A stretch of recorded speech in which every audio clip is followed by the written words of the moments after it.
Hello दोस्तों, good morning. Daily news के परिवार में एक बार फिर से आप सभी का स्वागत है। कैसे हैं आप सब? आई होप काफ़ी अच्छे होंगे और काफ़ी अच्छे से अपनी पढ़ाई को कर रहे होंगे। आपको पता होगा कि हर सुबह हम आपके लिए 10 महत्वपूर्ण करंट अफेयर को लेकर आते हैं। आज भी आपका करंट अफेयर आ गया है, तो वीडियो के अंत तक बने रहेंगे। वीडियो अच्छा लगता है तो वीडियो को एक लाइक जरूर करेंगे। चलिए देखते हैं आज के पहले क्वेश्चन का। आज डेट है 13 अगस्त 2020 और आज का पहला प्रश्न, पर्यावरण मंत्रालय द्वारा सुरक्षा पोर्टल हाल ही में निम्नलिखित में से किसके संरक्षण के लिए लॉन्च किया गया। क्वेश्चन को अच्छे से समझेंगे। पोर्टल का नाम है सुरक्षा और ये सुरक्षा पोर्टल किसके संरक्षण के लिए इसे लॉन्च किया गया है। तो आपके पास चार ऑप्शन दिए हैं और आपका सही जवाब हो जाएगा ऑप्शन बी, यानी एलिफेंट के संरक्षण के लिए सुरक्षा पोर्टल को लॉन्च किया गया है। किसके द्वारा लॉन्च किया गया है? तो पर्यावरण मंत्री, और पर्यावरण मंत्री हैं प्रकाश जावड़ेकर जी ने। और इसे क्यों लॉन्च किया गया? तो मानव और हाथी के बीच में जो टकराव होता है उसके लिए इसे लॉन्च किया गया। इसका एक उद्देश्य ये भी है, इस समय पर जानकारी जो होती है उसको प्राप्त कर मानव और हाथी के टकराव के निपटान का प्रबंधन किया जा सके। और यह पोर्टल जो है डेटा संग्रह प्रोटोकॉल, डाटा ट्रांसमिशन पाइपलाइन और डाटा विजुअलाइजेशन टूल सेट करने में भी मदद करेगा। इस पोर्टल को 12 अगस्त का यानी विश्व हाथी दिवस 12 अगस्त को मनाया जाता है। इसी दिन इसकी जो अंतर्राष्ट्रीय सम्मेलन, वार्षिक सम्मेलन थी, इस दिन इसे लॉन्च किया गया और पर्यावरण मंत्री के द्वारा लॉन्च किया गया। और ये सम्मेलन जो 12 अगस्त को विश्व हाथी दिवस मनाया जाता था, क्यों मनाया जाता? तो हाथियों के संरक्षण के बारे में जागरूकता फैलाने के लिए ये दिवस मनाया जाता है। चलिए आगे चलते हैं आज के दूसरे क्वेश्चन के लिए, काफ़ी महत्वपूर्ण है।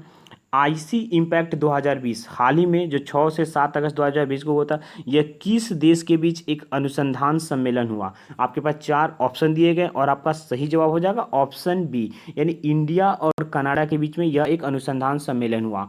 अब आईसी इम्पैक्ट का फुल फॉर्म देख लेते हैं।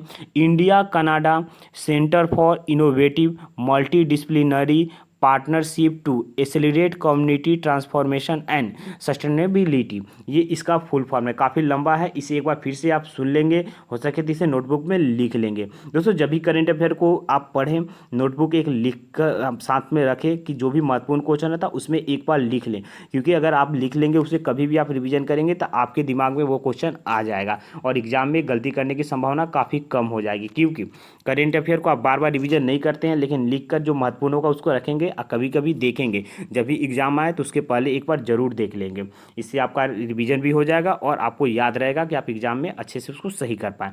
चलिए इसके बारे में देखते हैं। यह इंडिया और कनाडा के बीच में यह क्यों हुआ? तो ये जो मौजूदा स्तर है उसको मजबूत करके अंतर्देश सहयोग को अगले स्तर तक बढ़ाने का एक तरीका था। अब कनाडा के में हुआ तो कनाडा उत्तरी अमेरिका महाद्वीप की एक देश है जिसकी राजधानी ओटावा है और यहाँ के प्रधानमंत्री जो हैं जस्टिन ट्रूडेव हैं और यहाँ के क्वीन एलिजाबेथ दू, और यहाँ की मुद्रा कनेडियन डॉलर यहाँ की मुद्रा है।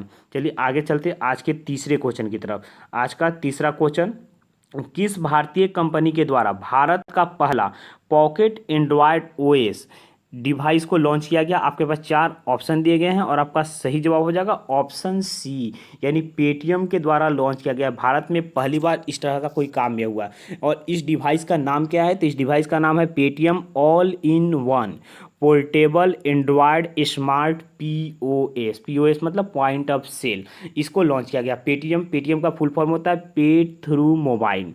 यह भारत की एक पेमेंट बैंक भी है और ये पेमेंट थ्रू बहुत सारा कार्य भी करती है। पेटीएम मॉल भी है। इसको लॉन्च क्यों किया गया है? ये जो पॉकेट एंड्रॉयड को पीओएस को लॉन्च क्यों किया गया है? तो इसको लॉन्च करने का एक ही उद्देश्य है, कॉन्टेक्टलेस ऑर्डर और पेमेंट करना। अभी आपको पता होगा कि कोविड-19 के जो सिचुएशन चल रहा है तो सभी ऐसा काम किया जा रहा है कि जो हम बिना कॉन्टेक्ट में आए क्रिएट, तो इसी को बढ़ावा देने के लिए इस एंड्रॉयड को लॉन्च किया गया है। कंपनी ने ऐसा लक्ष्य रखा कि अगले 2-3 महीना में लगभग वो 2 लाख से अधिक इस तरह की डिवाइस को बनाएगी और ये 2 लाख जब डिवाइस बन जाएंगे तो उसका लक्ष्य है कि प्रत्येक महीना वो लगभग 20 मिलियन ट्रांजैक्शन से अधिक इस डिवाइस से किया जा सकता है। यह जो डिवाइस होगा यह मोबाइल फ़ोन के जैसा दिखेगा और इसे आप अगर कोई दुकान वाला इसे कहाँ की यूज किया था, तो छोटे मोटे जो दुकानदार होते हैं वो इसको यूज कर सकते हैं। किराना दुकानदार या जो भी छोटे मोटे दुकानदार हैं उसे ये यूज कर सकते हैं और इसे वो 499 रुपया प्रति महीना के रेंट पर इसे ले भी सकते हैं, यानी कम किराए में इसे भी लिया था। इसे कम लेने का मतलब पेटीएम इसे कम किराए में दे रही है। इसका लक्ष्य है कि छोटे जो दुकानदार हैं उनको भी डिजिटल पेमेंट से जोड़ा जाए। इसके लिए इसे दिया जा रहा है। इस डिवाइस में वाईफाई ब्लूटूथ की भी फैसिलिटी रहेगी। अब पेटीएम, तो पेटीएम की स्थापना हुई थी अगस्त 2010 में। विजय शेखर शर्मा ने इसका स्थापना किया। इसका हेडक्वार्टर जो है यह नोएडा में है और इसके प्रेजेंट टाइम के सीईओ वरुण श्रीधर हैं। चलिए आगे चलते हैं आज के चौथे क्वेश्चन की तरफ। आज का चौथा क्वेश्चन है 2020 में कितने महिला पुलिस अधिकारियों को जांच में उत्कृष्टता के पदक से सम्मानित किया गया? आपके पास 4 ऑप्शन दिए गए। सही जवाब हो जाएगा ऑप्शन बी, यानी 21 महिलाओं को सम्मानित किया गया। एक्चुअल टोटल 121 पदक दिया गया, जिसमें से 21 महिलाएं थी और बाकी जो 100 पुरुष थे इनको यह सम्मान दिया गया। इस 121 में से 10 नहीं 15 पुरस्कार जो सीबीआई को गया। इसमें से सीबीआई को 10 से 15 पुरस्कार सीबीआई को इसमें से दिया गया।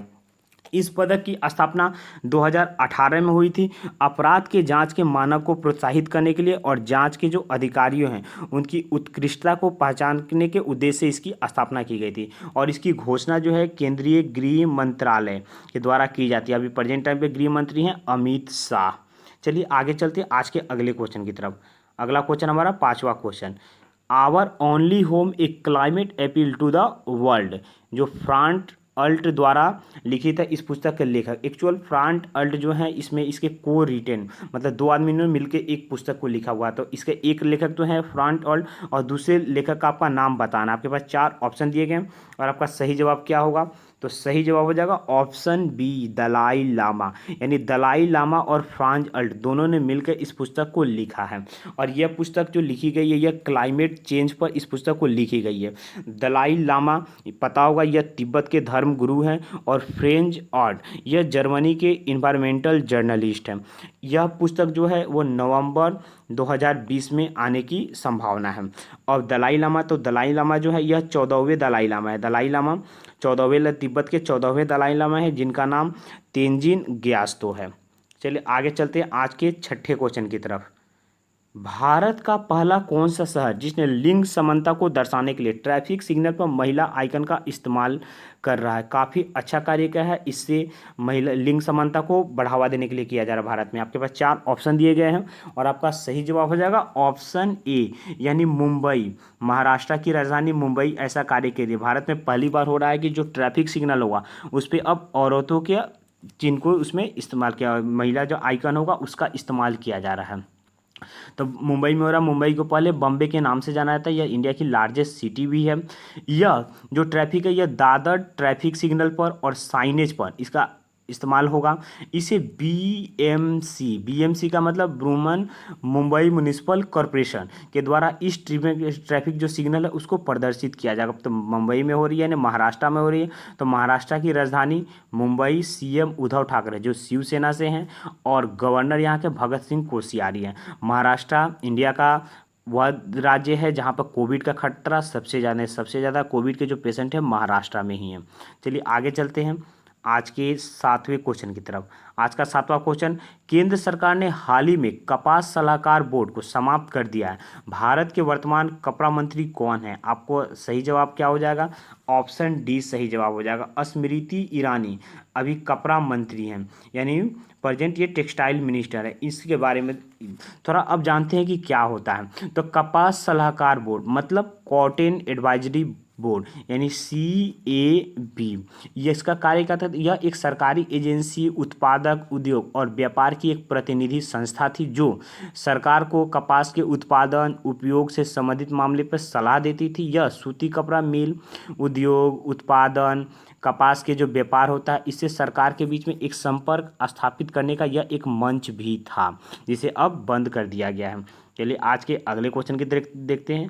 आज का 8वां क्वेश्चन, खोजी पत्रकारिता के लिए एशियन कॉलेज ऑफ जर्नलिज्म यानी ACG अवार्ड 2019 से किसे सम्मानित किया गया है? आपके पास 4 ऑप्शन दिए गए हैं और आपका सही जवाब हो जाएगा ऑप्शन ए, नितिन सेठी को सम्मानित किया जाएगा। नितिन सेठी एक पत्रकार हैं और एक और अवार्ड दिया गया है जो शिव सहाय सिंह को दिया गया है। यह अवार्ड किस लिए दिया गया? तो इन्हें सोशल इम्पैक्ट जर्नलिज्म के लिए।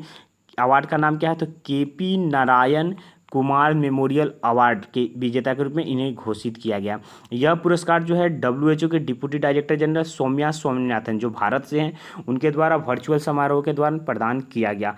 नितिन सेठी जो पत्रकार है इन्हें पैसा पॉलिटिक्स की 6 पार्ट वाली एक सीरीज आई थी उसके लिए इन्हें दिया गया है। और शिव सहाय सिंह जो है द हिंदू में एक पत्रकार हैं और उन्होंने एक कहानी लिखी थी जिसका द हिंदू में उन्होंने एक कहानी लिखी थी। इस कहानी का क्या नाम था? तो कहानी का नाम था death by digital exclusion on faculty public distribution system in Jharkhand. इसके लिए इन्हें यह पुरस्कार दिया गया। अब ACJ, तो ACG का जो है ACJ का हेडक्वार्टर है यह चेन्नई में है और इसके प्रेजेंट टाइम के अध्यक्ष जो है यह शशि कुमार है। चलिए आगे चलते आज के 9वें क्वेश्चन की तरफ।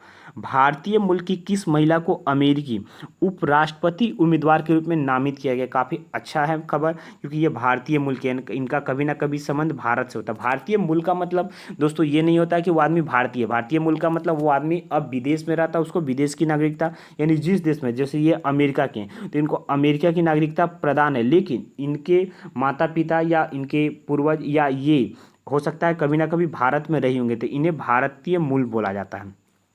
तो भारतीय मूल की हैं, इनका नाम बताना है। आपके पास 4 ऑप्शन दिए गए हैं, सही जवाब हो जाएगा ऑप्शन सी यानी कमला हैरिस को यह मिलेगा।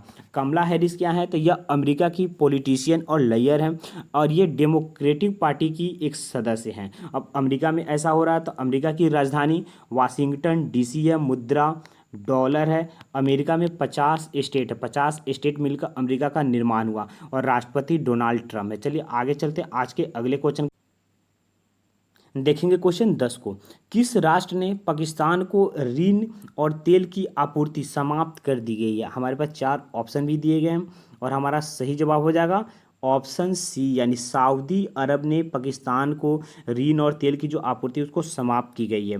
और इसके साथ साथ उनके बीच में जो दशकों का यानी 10 साल का जो दोस्ती था उसको भी समाप्त कर दिया गया। नवंबर 2018 में सऊदी अरब ने एक पैकेज की घोषणा की गई थी। यह पैकेज $6.2 बिलियन का यह एक पैकेज था और इस $6.2 बिलियन में $3 तो ऋण था और $3.2 जो था ऑयल क्रेडिट की सुविधा थी। अब पाकिस्तान से इसका मांगा जा रहा है, एक हिस्सा मांग रहा है सऊदी अरब, यानी पाकिस्तान से कितना मांग रहा था? $1 अरब पाकिस्तान से मांग रही है सऊदी अरब। तो सऊदी अरब की राजधानी रियाद है, मुद्रा सऊदी रियाल और यहाँ के क्राउन जो हैं मोहम्मद बिन सलमान है। और पाकिस्तान से मांग रही है तो पाकिस्तान की राजधानी इस्लामाबाद, मुद्रा पाकिस्तानी रुपया, प्रधानमंत्री इमरान खान जो क्रिकेटर थे और राष्ट्रपति आरिफ अलवी हैं। दोस्तों आज का वीडियो यहीं पर ख़त्म होता है। यह वीडियो आपको कैसा लगा? अगर वीडियो आपको अच्छा लगा होगा तो वीडियो को एक लाइक ज़रूर करेंगे। अगर आपका कोई सजेशन होगा तो आप हमें कमेंट बॉक्स में अपना सजेशन देंगे। वीडियो के PDF लेने के लिए आप हमारे टेलीग्राम ग्रुप से जुड़ जाए। टेलीग्राम ग्रुप का लिंक वीडियो के डिस्क्रिप्शन में दिया गया है और टेलीग्राम ग्रुप पर आपको सभी सब्जेक्ट का क्यूज मिलता है। आप क्यूज को भी पार्टिसिपेट करके अपने जो तैयारी है उसका मूल्यांकन कर सकते हैं। अगर आपने चैनल को सब्सक्राइब नहीं किया होगा तो चैनल को सब्सक्राइब कर लेंगे। यह चैनल आपको काफ़ी मदद करेगा। हर सुबह आपको करेंट अफेयर की अच्छी अच्छी क्वेश्चन मिलेंगे पूरे डिटेल के साथ। अगर आपका कोई प्रश्न होगा तो आप हमें फेसबुक पर इंस्टाग्राम पर मैसेज कर सकते हैं। दोस्तों वीडियो को पूरा देखने के लिए, अंत तक बने रहने के लिए आपका धन्यवाद। आपका दिन शुभ हो।